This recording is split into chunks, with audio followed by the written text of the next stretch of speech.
Assalamualaikum warahmatullahi wabarakatuh. Kembali lagi dengan saya Lydia. Kali ini saya akan menjawab pertanyaan dari soal UTS Bahasa Indonesia. Oke, simak ya. Soal yang pertama. Soal yang pertama, jelaskan berdasarkan temuan mahasiswa di lapangan, faktor apa saja yang menyebabkan terjadinya kesalahan penulisan ejaan. Berikan contoh kesalahan ejaan yang sering muncul. Jawaban saya, faktor penyebabnya adalah keterbatasan waktu dalam pembelajaran menulis, kurangnya penguasaan kaidah penulisan ejaan, dan kurang ketelitian dalam menulis. Contohnya, yang pertama, saya tulis buku. Perbaikannya, saya menulis buku, bukan tulis tapi menulis. Yang kedua, saya beli sepatu. Perbaikannya, saya membeli sepatu, bukan beli tapi membeli ya. Terus contoh yang ketiga, saya coba minuman. Perbaikannya, saya mencoba minuman, bukan coba tapi mencoba. Soal yang kedua, bagaimana langkah membedakan kutipan langsung dan kutipan tidak langsung dalam proses pengutipan? Jelaskan dan berikan contohnya. Jawaban saya, langkah membedakan kutipan langsung dan kutipan tidak langsung. Pada kutipan langsung, yang pertama, kutipan yang menyajikan isi pada bagian dari sebuah karya tulis. Yang kedua, aslinya dan tanpa diubah. Selanjutnya, yang kutipan tidak langsung. Yang pertama, kutipan yang menyajikan isi pada bagian dari sebuah karya tulis. Terus yang kedua, setelah mengalami perubahan sebagaimana yang diinginkan penulis. Yang ketiga, dianggap lebih sesuai dengan konteks penulisan yang dipilih. Contohnya ini ya, oke. Terus selanjutnya, soal yang nomor 3. Apa perbedaan dari biografi dan bibliografi? Jelaskan disertai dengan contohnya. Jawaban saya, biografi adalah riwayat hidup seseorang yang ditulis oleh orang lain. Dalam menulis biografi, biasanya penulis mengandalkan berbagai sudut pandang tokoh serta bermacam dokumen pendukung. Sedangkan bibliografi adalah daftar buku atau karangan yang merupakan sumber rujukan dari sebuah tulisan atau karangan atau daftar tentang suatu objek ilmu. Bisa dikatakan bibliografi adalah daftar pustaka. Selanjutnya soal yang nomor 4. Apa perbedaan makna antara kata pukul dan jam? Jika dilihat dari penggunaan untuk menunjukkan kata pergantian waktu, jelaskan disertai dengan contoh kalimatnya. Yang pertama, kata jam itu adalah kata benda yang menunjuk kepada suatu benda penunjuk waktu atau durasi. Contoh dalam kalimatnya yaitu, dia baru saja membeli jam untuk pacarnya. Sedangkan kata pukul digunakan untuk menyatakan waktu tertentu atau saat di mana waktu di mana peristiwa akan terjadi. Contohnya dalam kalimatnya yaitu, Lydia berangkat ke kampus pukul 10 WIB tepat. Pada soal nomor 5, bahasa berdasarkan hakikatnya merupakan sistem bunyi bermakna. Jelaskan pernyataan tersebut dan apa kaitannya antara sistem bunyi bermakna dengan pengguna bahasa. Jawaban saya, bahasa adalah bermakna dalam sistem bunyi yang dipergunakan untuk komunikasi oleh manusia. Bahasa dinyatakan sebagai sistem lambang bunyi, sehingga lambang-lambang bunyi tersebut memiliki makna atau bermakna. Susunan lambang bunyi tersebut memiliki makna atau bermakna, yakni seekor binatang yang bernama kuda. Soal yang nomor 6, Mengapa sering terjadi kesalahan penulisan tanda koma? Jelaskan disertai contoh kesalahan tersebut. Jawaban saya, kesalahan ini merupakan kesalahan bentuk ejaan yang sering terjadi pada suatu kalimat atau lainnya. Bentuk kesalahan ini adalah pada pemakaian tanda baca. Faktor penyebabnya yaitu keterbatasan waktu dalam pembelajaran menulis, kurangnya penguasaan kaidah penulisan ejaan pada tanda baca, dan kurang teliti dalam menulis. Contohnya, Mama belanja sabun, parfum, gula, dan minyak goreng. Tanpa koma ya.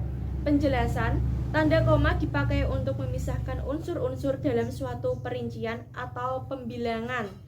Contoh yang benar adalah Mama belanja sabun, parfum, gula, dan minyak goreng.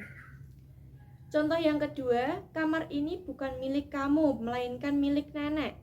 Penjelasannya, tanda koma dipakai sebelum kata hubung atau konjungsi. Biasanya dipakai pada kalimat majemuk setara. Contoh yang benar adalah kamar ini bukan milik kamu, melainkan milik nenek. Contoh yang ketiga, Kudus 07 April 2021. Penjelasannya, tanda koma dipakai di antara nama dan alamat, rincian alamat, tempat, dan tanggal lahir.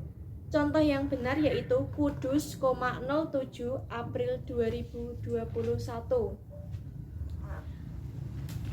Contoh yang keempat, Lydia Salsabila S.PSI. Penjelasan, tanda koma dipakai nama orang dan singkatan gelar akademis yang mengikutinya berfungsi sebagai pemisah dan pembeda antara singkatan nama, belakang, atau marga dengan gelar.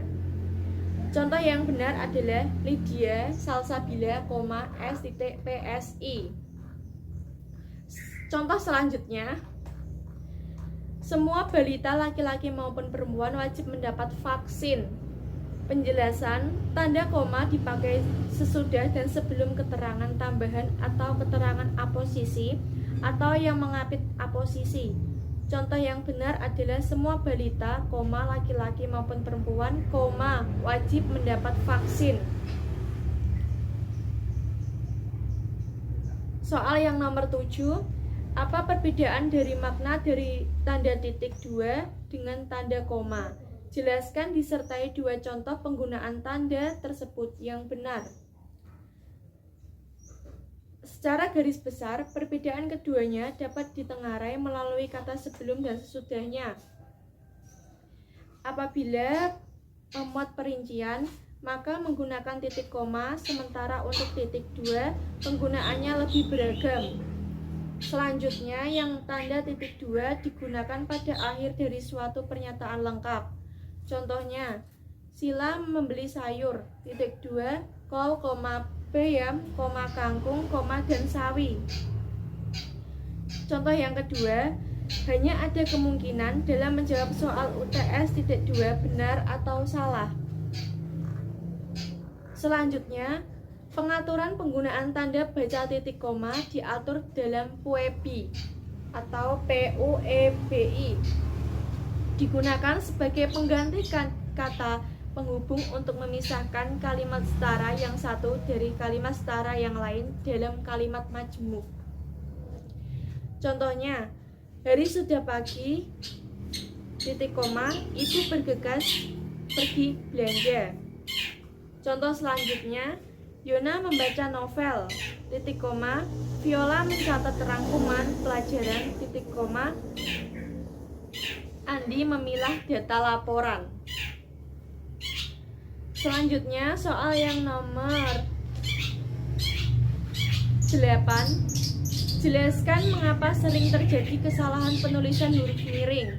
Berikan contoh kesalahan tersebut disertai dengan pembenarannya. Jawaban saya, kesalahan tersebut disebabkan biasanya ketidakcermatan penyunting dalam menulis berita, makalah, ataupun lainnya, dan tidak memahami kaidah kebahasaan dalam bahasa Indonesia. Contohnya, di sini ya, contohnya ya, oke? Contohnya di sini. Oke. Terus Itu soal yang nomor 9 yang terakhir.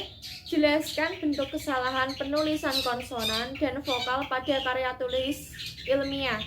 Berikan contoh kesalahan tersebut disertai dengan pembenarannya. Jawaban saya, bentuk kesalahan penulisannya yaitu biasanya melakukan penambahan atau pengurangan jumlah huruf konsonan atau vokal pada kata tersebut. Maka dalam pengucapan nanti akan salah atau menjadi kata yang ambigu atau kata yang tidak logis atau tidak jelas ya. Pada ejaan atau tidak sesuai ejaan. Nah, contoh kesalahannya pada konsonan. Contoh yang pertama, kita harus rajin menghafal karena besok praktek. Perbaikannya, kita harus rajin menghafal karena besok praktik. Praktik ya, bukan praktek ya. Contoh selanjutnya, makanannya tidak enak sama sekali. Perbaikannya, makanannya tidak enak sama sekali. Yang tadi yang salah kan makanannya, bukan pakai n double ya. Kalau yang betul itu pakai n double. Makanannya, n-nya 2 ya. Selanjutnya, contoh kesalahan pada vokal. Yang pertama, dalam bergaul dengan teman, kita tidak boleh membedakan teman antara satu dengan yang lainnya. Perbaikannya, dalam bergaul dengan teman, kita tidak boleh membedakan teman antara satu dengan yang lainnya. Selanjutnya, ketika ulang tahun, engkau sangat bahagia. Pakai y ya, bahagia. Terus perbaikannya, ketika ulang tahun engkau sangat bahagia. Tadi yang salah kan engkau sama bahagia, sedangkan ini yang perbaikannya engkau sangat bahagia. Oke, terima kasih. Itu adalah jawaban soal dari UTS Bahasa Indonesia. Terima kasih. Mohon maaf jika ada kesalahan dalam menjawab. Wassalamualaikum warahmatullahi wabarakatuh.